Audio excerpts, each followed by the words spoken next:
running out of something at the very best is embarrassing, and at the very worst, it could be life or death, right? I mean, running out of gas in a car is an inconvenience. Running out of gas in an airplane could be a lot more tragic. It has bigger consequences associated with it. So today we're going to be looking at Jesus' very first miracle. The very first miracle that Jesus ever did. And the Gospel of John, there's 4 Gospels, Matthew, Mark, Luke, and John, and they all tell the account of Jesus. However, the one by John, the Apostle John, is the only one that mentions this story. Now, maybe the others didn't see it as significant enough. You know, the stories they would tell had to do with Jesus casting out demons or healing blind people, making the lame to walk, multiplying fish and bread, walking on the water, resurrections, those kind of things. But this miracle probably seemed a little more mundane. But it's also interesting that in the Gospel of John, if you ever get the chance to read it, and I would encourage you to do so, that when John begins his letter, his book, he doesn't begin by showing the lineage and pedigree of Jesus. Many of the other authors, they say, well, Jesus' parents were this, and great-grandparents were this, and great-great-grandparents were this, and great-great-great-great-grandparents, and look, he came from the line of David, so this gives validity to who he is. John didn't bother with any of that.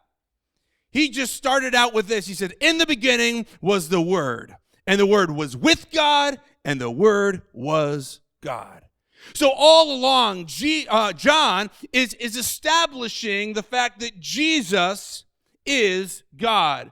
He says the Word, he was referencing Jesus, the Word became flesh and dwelt among us. So he's talking about how Jesus was in fact God. He wanted to show this. And here we pick up in the 2nd chapter of John, the first verse, it says, the next day, there was a wedding celebration in the village of Cana in Galilee. Now, the next day implies things happened previous to this. Well, some of the things that happened previous was Jesus went to his cousin, John the Baptist, and he was baptized in the Jordan River.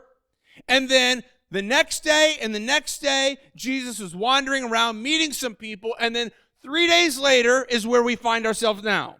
3 days after Jesus was baptized, he finds himself in the village of Cana of Galilee at a wedding celebration. It says Jesus' mother was there, and Jesus and his disciples were also invited to the celebration. Now, at this time, the best that we can tell is Jesus only had about 5 disciples at this time. He didn't have all 12 yet. He had just started 2 days earlier recruiting them, and now they are going to this wedding. It says that they were also invited. This implies to me that the person whose wedding this was probably a friend, a relative, or at the very least an acquaintance of Jesus. It says it was in Cana in Galilee. Cana was a very small town, but it was right next to another small town, Nazareth, where we know Jesus spent a lot of time. And so very likely it was a friend or family member who was getting married, because Jesus was there, his mom was there, and Jesus' disciples were there. So they're there together, they're celebrating this wedding. And verse 3 says, the wine supply ran out during the festivities. So Jesus' mother told him they have no more wine. And we know what a tragic situation that is, right? I mean, they're at this wedding, they're having a party, there's 3 days after the baptism, and they're there, and then they run out of wine. Now you've probably been to a wedding before, and our weddings here, they tend to last a few hours. You know, the wedding service only maybe lasts 20 minutes or a half an hour, and then after that, everyone goes and they have a party of some sort where they eat and they drink and they celebrate. Imagine being in that situation, though, and something runs out. You know, weddings are crazy experiences, especially if you're in it, right? Because there's so much drama that can be attached to a wedding. They can be very, very tense times They can have a lot of pressure, a lot of stress. In fact, so much so, they've even made TV shows about what now they've called bridezillas, which is these sweet, innocent little girls who turn into monsters when they start planning their weddings, right? So that's what we see. We see this situation of a wedding, and everybody has different expectations. Everybody has different ideas, and you want to make sure everybody's pleased and happy. And to not adequately provide for your guests would cause social disgrace. It would haunt this couple for the rest of their life. Again, imagine going to a wedding and they run out of wine. Imagine going to the wedding and they run out of, filet mignon. Imagine going to the wedding and they run out of wedding cake. This is a tragic situation. This is a crisis for this married couple. And we all have crisis in our lives. Many of you have experienced crisis not too long ago. Maybe the crisis comes in the form of our plans falling apart. Maybe the crisis comes when our dreams, our expectations come crashing down.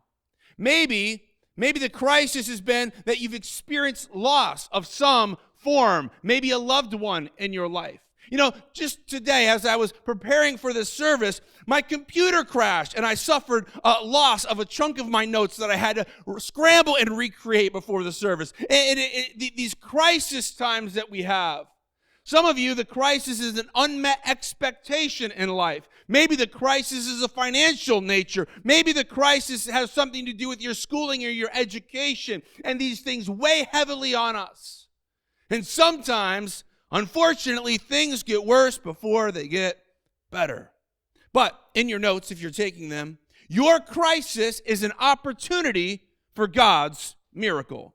Your crisis is an opportunity for God's miracle. Think about it. All miracles begin with a crisis. Every single miracle that Jesus ever performed began with a crisis.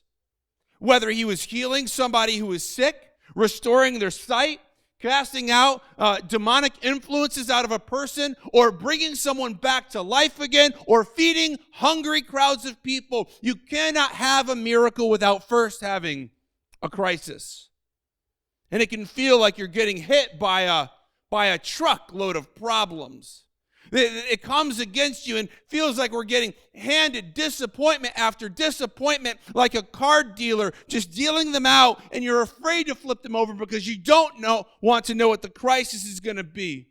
They keep coming at you, and we're afraid of what tomorrow may bring, and that tomorrow's problems may be too much for us to bear.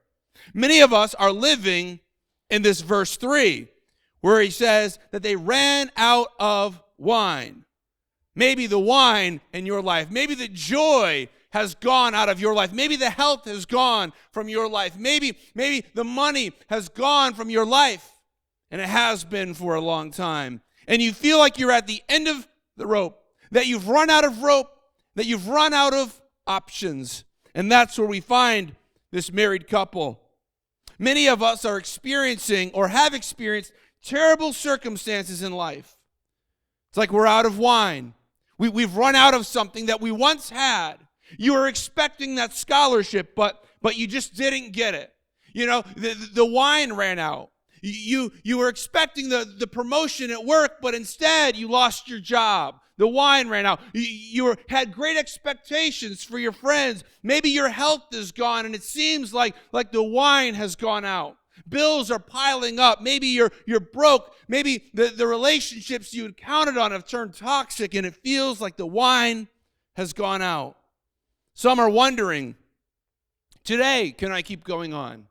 Is life worth living? Can I keep moving forward despite all of these disappointments and setbacks and problems? Many of us are looking to solutions in other things rather than in Jesus. We're looking to addictions. We're looking to people. We're looking to fame and influential status and money. We're looking to these things rather than Jesus. But when we look to these things, we'll be sorely disappointed. What are you looking to? Who are you looking to fix the problems in your life?